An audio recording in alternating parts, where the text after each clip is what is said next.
रामपुर में history sheeter बदमाश की हत्या।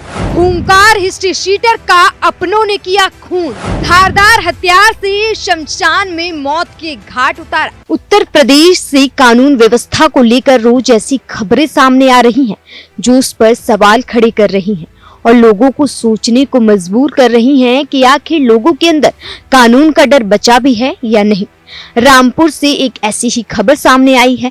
यहाँ की मिलक कोतावली क्षेत्र में देर रात एक हिस्ट्री शीटर विनोद कश्यप की धारदार हथियार से हमला करके हत्या कर दी गई।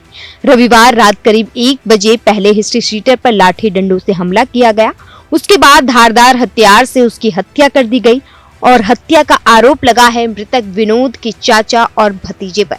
मतलब एक बदमाश को उसके ही परिवार ने मार दिया। हिस्ट्री शीटर विनोद कश्यप पर कई मुकदमे भी दर्ज थे और उसका काफी समय से अपने चाचा के साथ नाली को लेकर विवाद चल रहा था। ऐसे में रविवार को चाचा और चचेरे भाई ने शमशान में देर रात उसकी हत्या कर दी। पुलिस ने आरोपी चाचा और चचेरे भाई के खिलाफ केस दर्ज कर जांच शुरू कर दी है। ये खाता चिंतामन गांव है सर, इसमें एक व्यक्ति की हत्या हुई है सर, क्या घटना है? एक हिस्ट्री शीटर था इस गांव का, जिसको कि रात में किसी समय गांव से बाहर एक सुनसान स्थान पर धारदार हथियार से हत्या कर दी गई।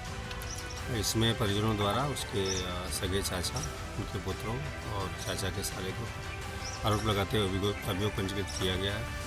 अभी पोस्टमार्टम कराया जा रहा है और शीघ्र ही अभियुक्तों की गिरफ्तारी की जाएगी।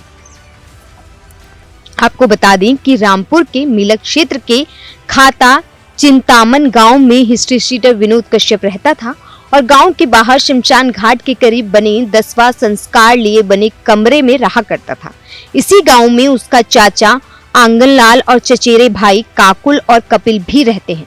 काफी समय से चाचा और चचेरे भाइयों के साथ नाली को लेकर विवाद चल रहा था।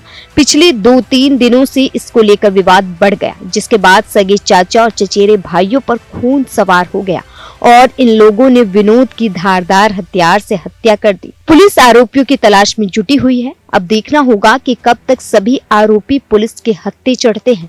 लेकिन इन सब के बीच सवाल तो यही उठता है कि कानून हाथ में लेने से पहले क्या एक भी बार इन लोगों के दिमाग में पुलिस और कानून का डर नहीं आता है? आखिर उत्तर प्रदेश में कानून व्यवस्था को लेकर बार बार सवाल क्यों उठ रहे हैं? Bureau report, news 1 India.